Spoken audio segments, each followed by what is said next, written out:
오늘 하나님께서 우리에게 주시는 말씀은 느헤미야 4장 7절에서 14절 말씀입니다. 느헤미야서 4장 7절에서 14절 말씀입니다. 제가 봉독해 드리도록 하겠습니다.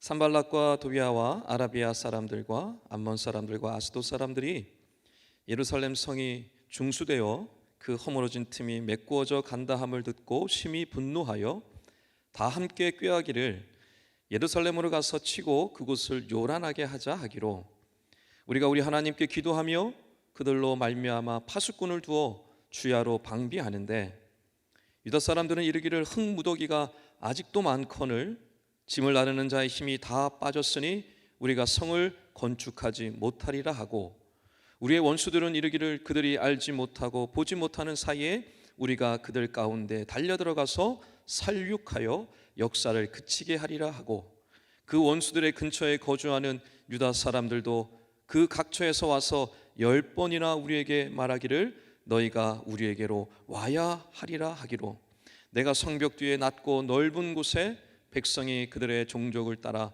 칼과 창과 활을 가지고 서 있게 하고, 내가 돌아본 후에 일어나서 귀족들과 민장들과 남은 백성에게 말하기를 너희는 그들을 두려워하지 말고 지극히 크시고 두려우신 주를 기억하고 너희 형제와 자녀와 아내와 집을 위하여 싸우라 하였느니라.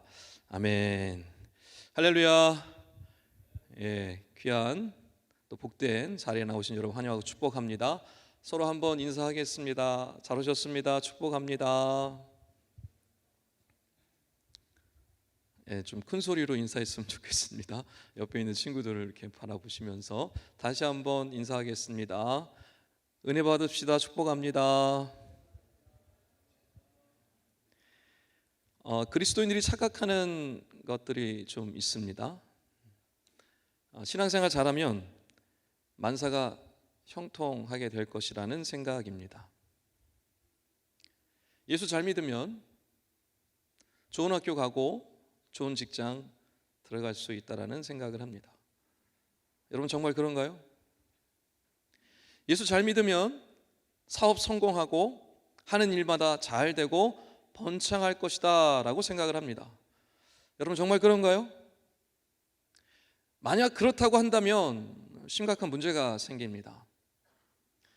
좋은 학교를 가지 못하는 사람들, 또 세상이 말하는 좋은 직장 가지 못하는 사람들, 또 하는 사업마다 실패하는 사람들은 그러면 신앙생활을 잘 못해서 그렇게 된 건가요?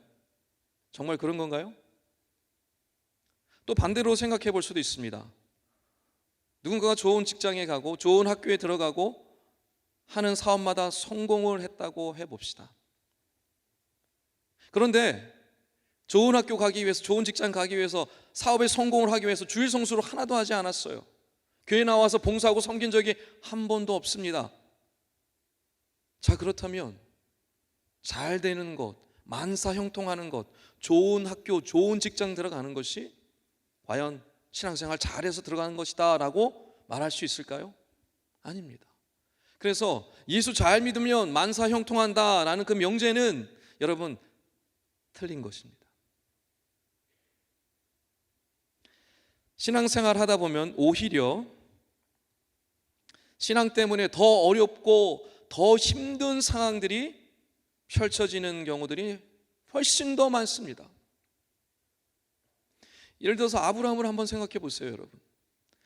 아브라함이 하나님의 부르심에 순종해서 믿음으로 갈 바를 알지 못하고 갔습니다. 그 이후에 만사가 다 형통해졌습니까? 아닙니다. 고난의 시작이었습니다. 모세를 생각해 보십시오. 그 80 먹은 노인네가 양을 치다가 하나님을 만납니다. 하나님이 그에게 부르십니다. 그를 세우십니다. 그에게 엄청난 사명을 주십니다. 모세가요, 하나님 앞에 겨우겨우 순종합니다. 자, 그러고 나서 출애굽이 자동적으로 이루어졌나요? 아닙니다.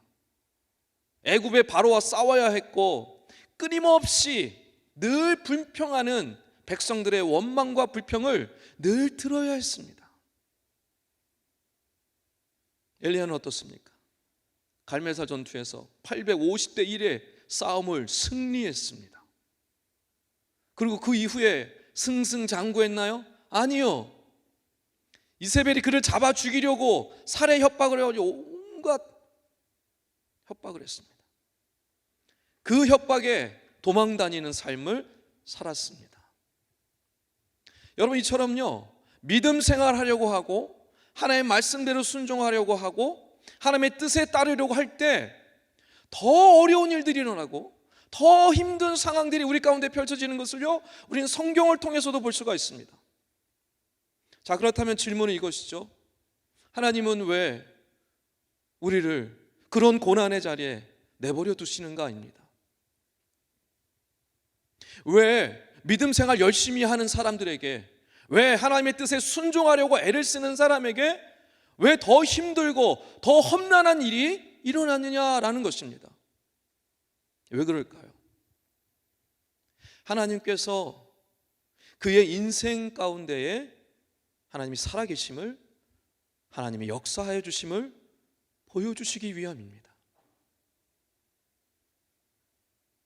여러분, 하나님은요, 우리 앞에 있는 고난을요, 절대로 치워주시지 않습니다. 오히려 그 고난 속에 머물게 하십니다. 왜 그렇게 할까요? 우리는 고난 가운데 있을 때 비로소 하나님을 찾기 때문에 그렇습니다. 하나님께 나아가 구하기 때문에 그렇습니다. 그래서 하나님은요, 자기를 찾고 구하는 자들을 통하여서 역사하시는 거예요. 그렇게 하나님 나라를 세워가시는 겁니다. 그래서 여러분, 우리에게 고난이 닥칠 때 반드시 기억해야 될 것이 있습니다. 그 고난에 집중하지 마십시오. 그 어려운 문제 앞에 여러분 너무 집중하지 마십시오. 그 너머에 계신, 그 뒤에서 역사하시는 하나님을 바라보셔야 합니다. 그게 진짜 믿음입니다. 여러분이 몸담고 있는 학교, 여러분이 몸담고 있는 직장, 그곳에서 끊임없이 이런 일들이 일어납니다. 뜻하지 않았던 어려움들이 닥쳐옵니다. 고난이 찾아옵니다. 때로는 광야의 길을 가는 것 같은 그런 어려운 형편에 처하기도 합니다. 여러분, 그때 기억하십시오. 왜 이런 고난이, 왜 이런 역경이 나한테 찾아왔는가? 좌절하고 낙마할 것이 아닙니다. 오히려 눈을 들어 주님을 바라보며 이렇게 생각하시기 바랍니다. 아, 주님이 또 나를 통하여서 일하시려고 하는구나. 주님이 이 상황에서 나를 통하여서 하나님의 놀라운 역사하심을 증거하려고 하시는 거구나 라고 생각하시면 좋겠습니다. 느헤미야와 그 이스라엘 백성들이요, 그랬습니다. 오랜 시간 환난을 당하고 유린당하고 고통의 세월을 보냈습니다. 그러나 느헤미야를 중심으로 백성들이요, 다시 눈을 들어 하나님을 바라봤고 다시 약속하신 그 하나님의 말씀을 붙잡고 새롭게 시작했습니다. 그래서 다 같이 마음을 합하여서, 연합하여서 힘있게 일어나서 건축을 하기 시작을 했죠. 성벽을 건축을 하기 시작했습니다. 말도 안 되는 일을 이루기 시작한 거죠. 그래서 함께 연합하여 건축하다 보니까요, 성벽이요 다 연결되었다라고 했습니다. 그리고 그 높이가 절반에 이르렀다 했습니다. 엄청난 일을 이루는 거죠. 상상할 수도 없는 일을 이뤄낸 겁니다. 얼마나 기뻤을까요? 얼마나 좋았을까요? 그런데 그 기쁨도 잠시였습니다. 영원할 것 같았던 그 기쁨, 즐거움이요 순간적으로 멈춰졌습니다.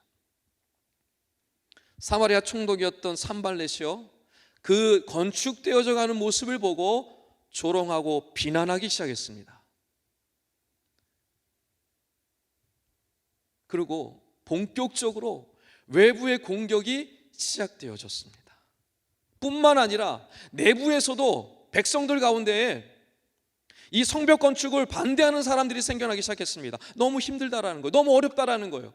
이게 과연 이루어질 수 있겠느냐는 겁니다. 이렇게 외부에서 공격하는데, 이렇게 방해하는 사람들이 많은데 불가능하다라는 거예요. 그런 이야기들이 많이 일어나기 시작했습니다.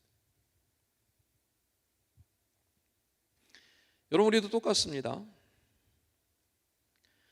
몸담고 있는 여러분의 생활 반경 속에서, 또 여러분이 살아가는 학교, 또 학업을 감당하면서 직장에서 직장 생활하면서 또 사업장에서 사업을 감당하시면서 뜻하지 않은 어려움들이 갑자기 찾아옵니다. 내가 너무나 열심히 헌신하고 수고하고 부지런히 일해서 귀한 결과물을 만들어냈는데 갑자기 생긴 어려움들로 인해서 세워놨던 공들였던 것이 순식간에 사라지고 뒤집어지는 경우들이 있습니다. 또 그렇게 믿었던 나와 친했던 사람이요 어느 날 갑자기 나를 배반하고 나를 공격하는 일들이 일어납니다. 얼마나 고통스럽습니까? 그런 일들이 우리 주변에 비일비재하게 일어납니다. 그때 여러분 우리는 어떻게 합니까? 어떻게 해요? 뜻하지 않는 그 어려움 속에 우리는 어떻게 합니까? 나를 공격하는 외부의 세력들 앞에 또 내부의 세력들 앞에 여러분 우리는 어떻게 합니까? 싸워야 합니다. 치고받고 싸우라는 얘기 결코 아닙니다.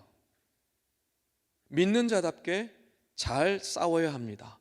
지혜롭게 싸워야 합니다.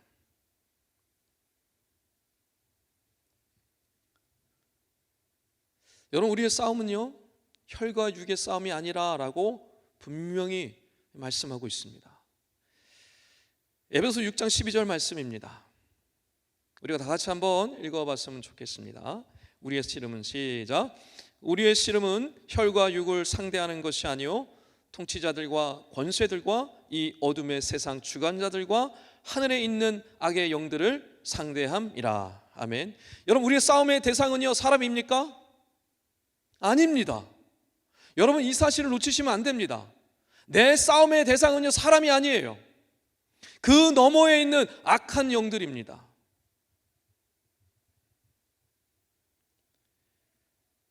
옆에 한번 돌아보시면서 형제 자매가 싸움의 대상이 아닙니다. 서로 싸우시면 안 됩니다. 서로 미워하시면 안 됩니다. 한번 돌아보세요. 좌우를 돌아보세요. 악한 영처럼 생겼나요? 좀 못되게 생겼나요? 너무 선하게 생겼나요? 여러분 우리의 싸움의 대상은요 결코 사람이 아닙니다. 여러분의 학교에 여러분의 동료들 가운데에 원수 같은 사람이 있을 수 있어요. 사람을 싸움의 대상으로 삼으시면 안 됩니다. 여러분의 직장 가운데, 여러분 직장 상사 가운데 동료 중에 너무 꼴 보기 싫은 사람이 있을 수 있어요. 여러분 그 직장 상사가, 그 동료가 여러분의 싸움의 대상이 결코 아닙니다. 그 너머에 있는 악한 영들입니다. 오늘 말씀을 통해서 느헤미야와 이 백성들이요 이 외부의 공격 앞에 또 내부의 이 공격 앞에 어떻게 대처했는지 우리가 함께 살펴보길 원합니다. 여러분 이 이야기는 먼 옛날의 이야기가 아닙니다. 지금도 여전히 나에게 일어나고 있고 우리 주변에 일어나고 있는 실제 현재 일어나고 있는 일들임을 여러분 기억하셨으면 좋겠습니다. 악한 영들이 우리를 어떻게 공격할까요? 말로 공격합니다.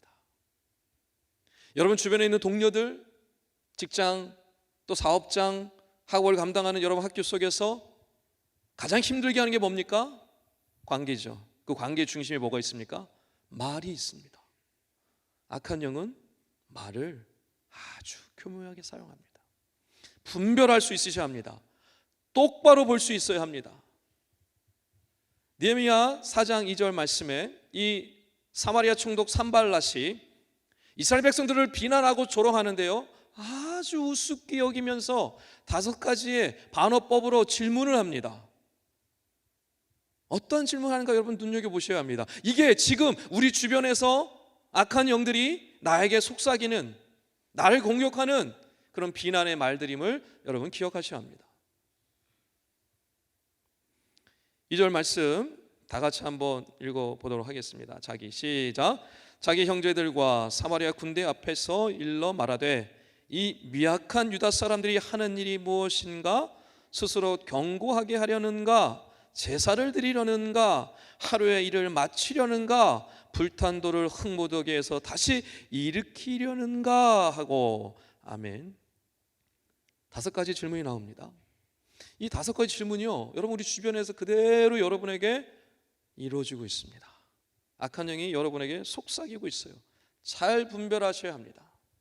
첫 번째, 산발랏이 뭐라고 비난하느냐, 조롱하느냐? 이 미약한 유다 사람들이 하는 일이 무엇인가? 미약하다는 것은 말 그대로 약하다라는 겁니다. 당시 유다 사람들은요, 군대가 없었어요. 그래서 유린당했어요. 성벽이 없었어요. 그래서 외세의 침략과 공격 앞에 속수무책이었어요. 그 상태 그대로였어요. 약한 상태였어요. 틀린 말입니까? 산발랏의 비난과 조롱이 틀린 말인가요? 아니에요. 두 번째, 스스로 견고하게 하려는가? 견고하게 하다라는 것은 강하게 하다라는 뜻입니다. 즉 이스라엘 백성을 향해서 너희가 지금 스스로 강하게 하는 거야? 너희가 지금 상황을 보고 있으면서 너희가 스스로 강해질 수 있다고 생각해? 이렇게 묻는 겁니다. 사실이죠. 세 번째, 제사를 드리려는가? 하나님께 이스라엘 백성들이 늘 드리는 그 제사를 얘기하는 겁니다. 제사를 그동안 제대로 못 드렸어요. 아니 성벽이 있어야지, 제대로 성전이 세워져 있어야지 무슨 제사를 드리죠. 농사 짓는 것마다 다 빼앗기고 살았는데 무슨 제사를 드렸겠어요. 그 비웃는 거예요. 너희가 이제 제사 드리려고? 어이구, 제사 드릴 수 있겠어? 아니 제사 드린다고 무슨 소용이 있겠어? 라고 조롱하고 있는 겁니다. 네 번째, 하루의 일을 마치려는가? 여러분, 성벽 재건을 하고 시작을 했어요. 근데 성벽 이 엄청난 이 공사를요, 몇 개월 만에 하는 것도 사실 몇 년이 걸릴 수도 있는 이 일을요, 단 하루 만에, 단 며칠 만에, 이거 불가능한 일이에요. 그러니까 지금 비웃고 있는 거야. 너희가 지금 이거 하루 만에 할 수 있을 것 같아? 며칠 만에 할 수 있을 것 같아? 아, 지금 무슨 소리 하는 거야? 말도 안 되는 소리 하고 있어. 마지막 다섯 번째, 불탄 돌을 흙무더기에서 다시 일으키려는가? 여러분, 실제로 예루살렘 성벽이 다 무너졌고 다 불탔다라는 것은 여러분 느헤미야 1장에서 이미 느헤미야가 하나님을 통해서 보고받은 그대로입니다. 여러분, 다 불탔어요. 돌 위에 돌도 없어요. 다 떠졌어요. 실제를 얘기하고 있는 거예요. 그 속에서 어떻게 돌을 찾아서 어떻게 그 흙을 붙여서 어떻게 성벽을 계속해서 세울 수 있겠느냐? 못한다, 불가능하다라는 얘기를 지금 하고 있는 겁니다. 여러분이 다섯 가지 질문을 가만히 보십시오. 모두 맞는 말입니다. 이스라엘의 과거와 현실을 너무나 정확하게 판단하고 그대로 묘사하고 있는 거예요. 그들이 실패했던 모습, 연약한 모습, 그리고 무능하고 넘어져 있는 그 모습을 그대로 지적하고 설명해 주고 있는 거예요. 악한 영은 지금도 우리에게 이와 같이 속삭입니다. 이 다섯 가지 질문을 지금 우리에게 맞게 좀 다시 바꿔서 해보도록 하겠습니다. 사탄은 지금도 우리의 연약함을 공격합니다. 사탄이 우리에게 속삭입니다. 야, 내가 너 알아. 너 약하잖아. 그런다고 네가 뭐 달라지는 게 있겠어? 네가 뭐 할 수 있을 것 같아? 너 못하잖아. 두 번째, 사탄은 우리가 강하지 않다는 사실을 너무나 잘 압니다. 그래서 속삭이죠. 야, 지금까지 포기하면서 그렇게 살았는데 굳이 이제 뭘 해보려고? 너 별로 강하지 않잖아. 너 해봤자 실패하잖아. 세 번째, 사탄은요, 우리가 하나님께 나가는 것을요 방해합니다. 하나님을 의심하게 만듭니다. 예배드리기를 막아서 예배드리지 못하게 만듭니다. 너 예배 자리에 나간다고 뭐 바뀌는 게 있겠어? 너 주님 앞에 나간다고 뭐 얻는 게 있겠어? 예배 한번 안 드린다고 큰일이 일어나지 않아. 우리에게 끊임없이 속삭입니다. 그리고 사탄은요, 우리의 매일의 신앙생활을 아주 우습게 만듭니다. 말씀 생활, 기도 생활, 그걸로 뭔가 큰 일을 이룰 수 있을 것 같아? 며칠 신앙생활 잘한다고 뭐 크게 변화될 것 같아? 우리의 신앙생활의 기초부터 흔들어 놓습니다. 마지막으로 사탄은 우리에게 속삭입니다. 우리가 어떤 일을 하려고 할 때, 새롭게 헌신하려고 할 때 우리에게 속삭입니다. 그동안 해봤잖아. 이게 될까? 가능할 것 같아? 너도 못해. 너 옆에 있는 사람들도 못해. 할 수 없어. 끊임없이 우리에게 포기하게 만들고 주저앉게 만들고 일어나지 못하게 속삭입니다. 이게 악한 영의 지금도 여전히 산발랏 같은 그 사람들이 우리 주변에 있고 우리 주변에서 나를 끊임없이 공격하는 악한 영이 있습니다. 여러분, 이런 악한 영들의 공격, 또 내부의 이런 어떤 지적들, 이런 공격 앞에 여러분 어떻게 해야 되겠습니까? 이 공격 앞에 여러분 어떻게 해야 되겠어요? 굴복하는 순간 아무런 역사도 일어나지 않습니다. 기억하십시오. 이 공격에 무릎 꿇는 순간 어떤 회복과 치유도 일어나지 않습니다. 사탄이 원하는 게 그겁니다. 악한 영이 원하는 게 바로 그겁니다. 우리를 넘어뜨리고 우리의 현실을 바라보게 합니다. 우리의 실패한 모습들을 바라보게 합니다. 우리의 연약한 과거를 돌아보게 합니다. 우리가 끊임없이 하나님 앞에 연약한 모습들을 계속해서 반복해서 생각하게 합니다. 그래서 불가능한 것처럼 여기게 만들죠. 여러분, 거기에 여러분 동조하시면 안 됩니다. 사탄이 아무리 나에게 실제 내 모습을 속삭인다 하더라도 여러분 거기에 넘어가시면 안 됩니다. 여러분, 우리는요 내 자신을 보시면 안 됩니다. 여러분, 우리는 다 연약해요. 다 실패하는 사람들입니다. 다 넘어지는 사람들이에요. 내 자신을 바라보면 소망이 없습니다. 누구를 바라봐야 합니까? 눈을 들어 주님을 바라봐야 합니다. 할렐루야. 눈을 들어 하나님을 바라봐야 합니다. 하나님을 의지해야 합니다. 주님을 붙잡아야 합니다. 주님을 간구해야 합니다. 주님을 신뢰해야 합니다. 내 자신을 신뢰하는 게 아니에요. 나를 믿는 게 아닙니다. 나를 의지하는 게 아니에요.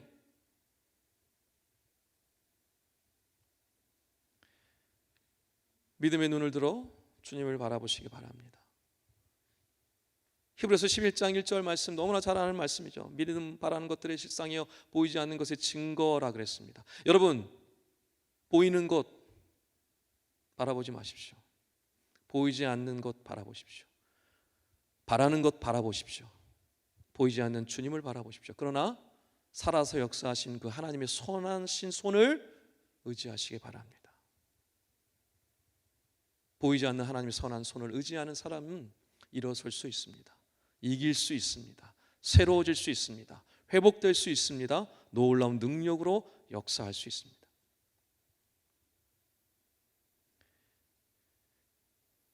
그러나 이 산발랏의 위협은요 치밀했습니다. 여러분, 악한 영 굉장히 치밀합니다.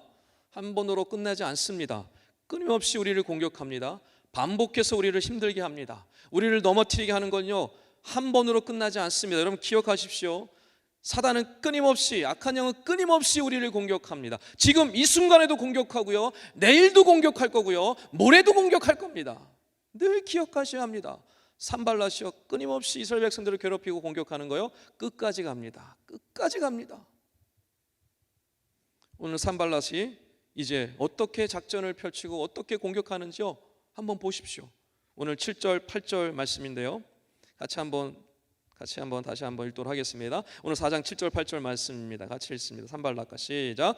산발랏과 도비아와 아라비아 사람들과 암몬 사람들과 아수돗 사람들이 예루살렘 성이 중수되어 그 허물어진 틈이 메꿔져 간다 함을 듣고 심히 분노하여 다 함께 꾀하기를 예루살렘으로 가서 치고 그곳을 요란하게 하자 하기로. 아멘.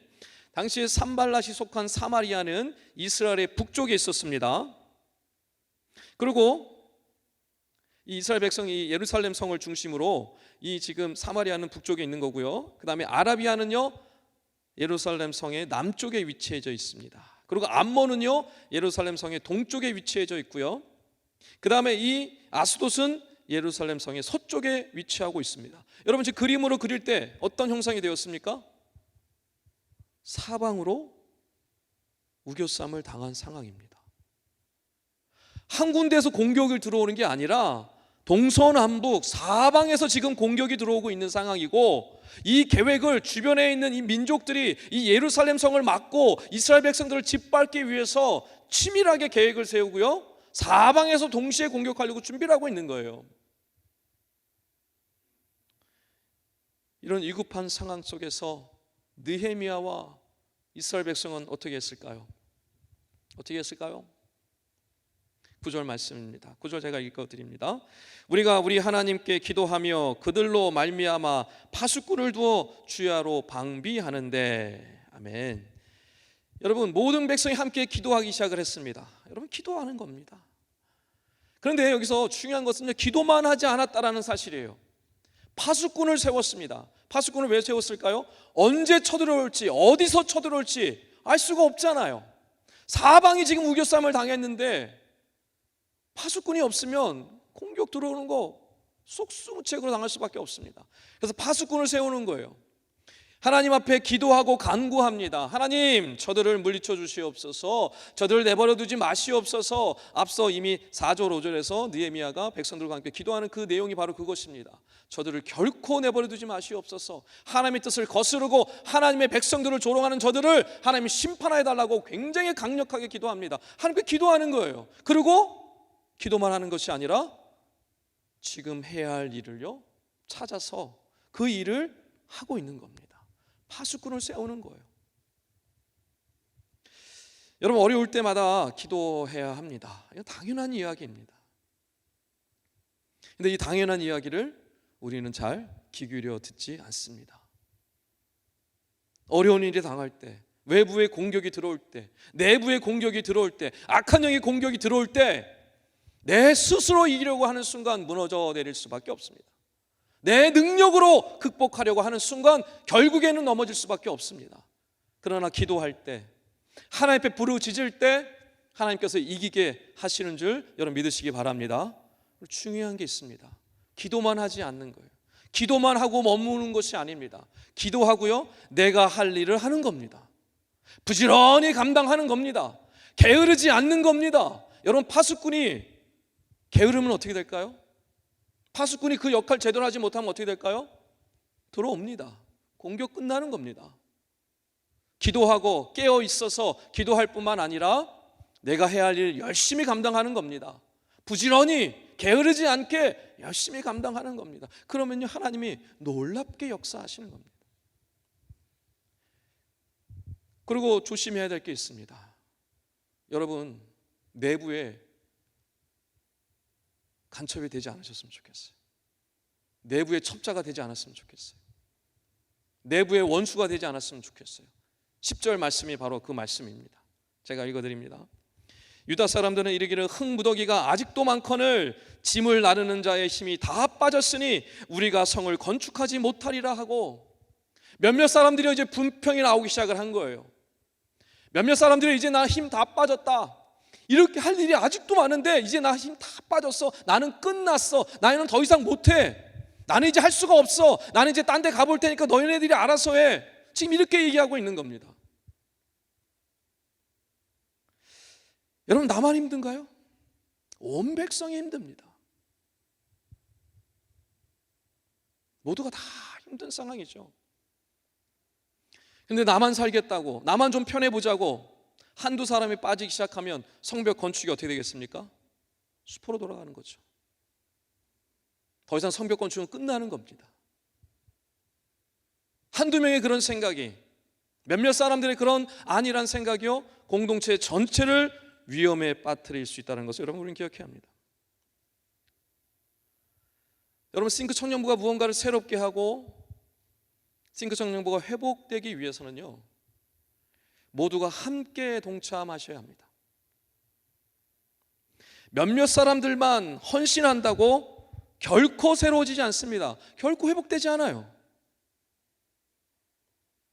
모두가 함께 힘써 기도하고 함께 협력해야 합니다. 여러분, 절대로 청년부 따로 나 따로라는 생각을 버리셔야 합니다. 싱크 공동체는요, 그리스도의 몸입니다. 그리스도의 몸이고 우리 각 사람은요, 그리스도의 몸 된 그 몸의 지체입니다. 이 말은 무슨 말이냐 하면 내가 곧 싱크 청년부라는 뜻입니다. 내가 곧 성락 성결교회라는 뜻입니다. 여전히 지금 이 자리에 나는 싱크 청년부에 속해 있긴 하지만 나는 언제든지 떠날 수 있어, 난 언제든지 손 털 수 있어 라고 생각하는 분이 있다면 큰 오산입니다. 여러분, 주님의 몸입니다. 한 몸, 한 공동체입니다. 그런데 어떻게 그 지체된 우리 각 사람이 싱크 청년부가 아닐 수 있습니까? 어떻게 성락 성결교회가 아닐 수가 있습니까? 그럴 수 없습니다.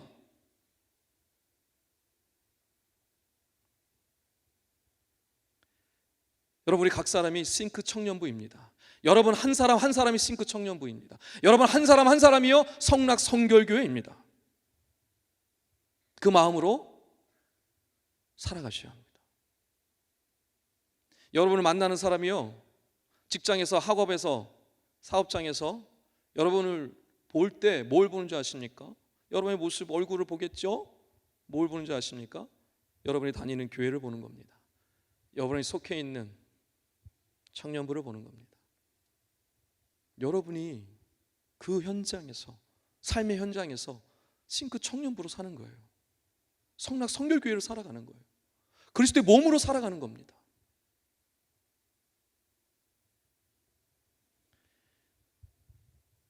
옆에 한번 고백했으면 좋겠습니다. 당신이 싱크 청년부입니다. 좌우를 보시면서 다시 한번, 당신이 싱크 청년부입니다. 문화 충격이세요 지금? 성경대로 말씀드린 겁니다. 여러분, 외부의 공격이 이렇게 힘들게 들어오고 내부적으로도 이렇게 반대하고 이렇게 공동체를 허무는 이런 상황이 되어지는 가운데 느헤미야가 온 백성들을 모아놓고 백성들의 마음을 다시 붙잡아줄 중요한 메시지를 던집니다. 그게 14절입니다. 우리 14절 말씀을 다 같이 한번 읽도록 하겠습니다. 14절입니다. 시작. 내가 돌아본 후에 일어나서 귀족들과 민정들과 남은 백성에게 말하기를, 너희는 그들을 두려워하지 말고 지극히 크시고 두려우신 주를 기억하고 너희 형제와 자녀와 아내와 집을 위하여 싸우라 하였느니라. 아멘. 그동안 성벽이 없어서 유린당하고 환난당하고 정말 공격당했던 그 이스라엘 백성들을 향해서 지금 얘기하고 있는 거예요. 그런 그들에게 중요한 세 가지의 명령으로 얘기합니다. 첫째, 그들을 두려워하지 말아라 라고 얘기합니다. 두려워하지 말아라. 왜요? 하나님이 그들을 가만두지 않을 테니까. 하나님이 절대로 나 몰라 하지 않을 테니까. 하나님이 역사하실 게 분명하니까. 앞에서도 그렇게 기도했습니다.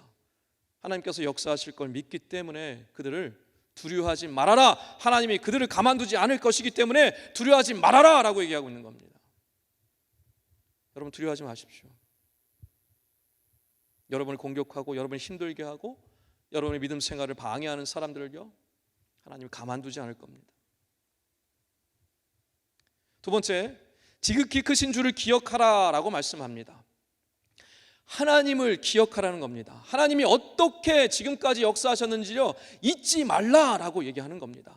아닥사스다 왕을 통해서 느헤미야를 보내시고 그 느헤미야를 통하여 모든 것을 준비케 하셨던 그 하나님의 선하신 손을 기억하여라 라는 겁니다. 여러분, 우리는요 반드시 하나님이 누구인지를 기억하셔야 합니다. 하나님이 그동안 나를 위해 행하신 일이 무엇인지 늘 기억하고 살아야 합니다. 기억하지 않고 잊어버릴 때요 내 마음대로 살기 시작합니다. 내 능력으로 살려고 합니다. 내 생각대로 살려고 합니다. 여러분, 반드시 기억하셔야 합니다. 주님을 기억하셔야 합니다.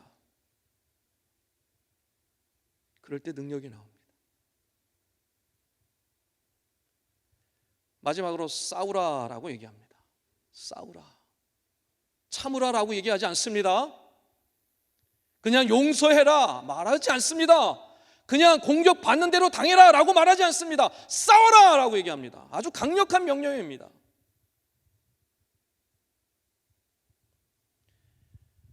여러분, 싸우셔야 합니다. 싸우셔야 합니다. 진짜 싸우셔야 합니다. 지금 영적인 세상 속에서 얼마나 치열한 싸움이 전쟁터인데 여러분, 안 싸울 수 있을까요? 싸워야 합니다.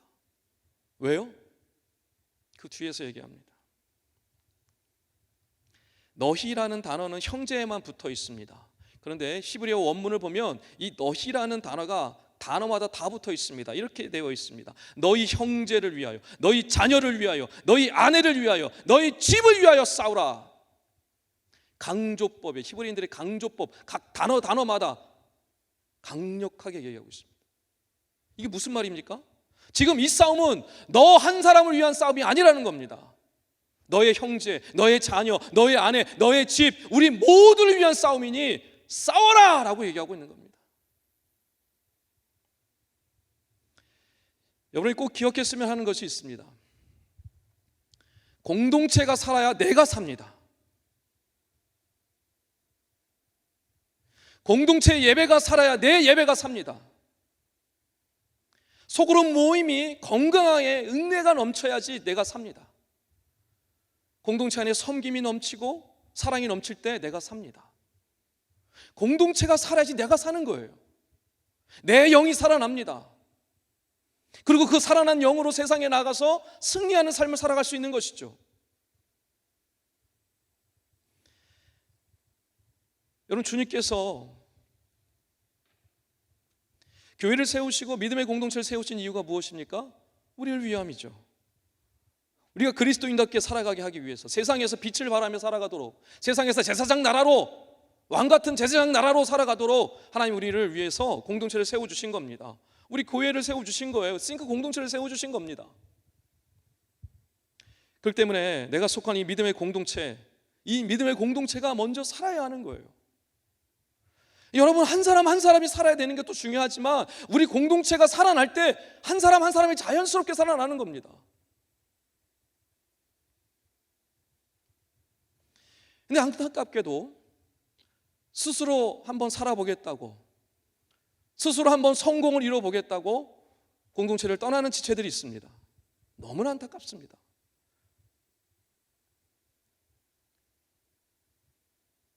여러분, 포도나무를 떠나면 그 가지가 열매를 맺을 수 있습니까? 어떤 능력을 발할 수 있는가요? 그럴 수 없습니다. 그렇기 때문에 우리는요, 무엇보다도 공동체를 위해 함께 싸워야 합니다.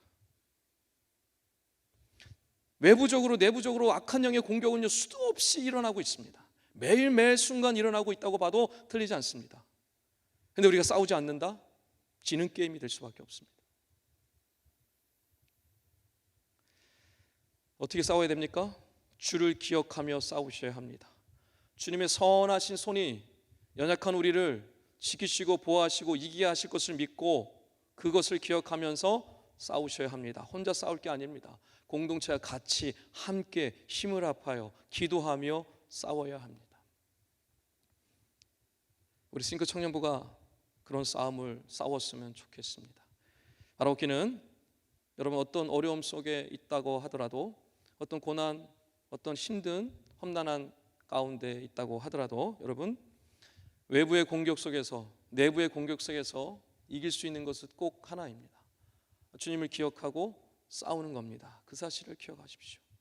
그리고 여러분의 처한 곳에서 이 주님을 기억함으로 싸우심으로 말미암아 여러분의 인생을 새롭게 해 나가시고 여러분의 가정을, 또 여러분의 속한 공동체를, 또 여러분의 직장, 또 여러분의 학교, 여러분이 있는 그 모든 곳에서 새롭게 하시는 하나님의 역사를 맛보시고 주님께 영광 돌리며 나가시는 우리 싱크 청년부 다 되시기를 주님의 간절히 축원합니다.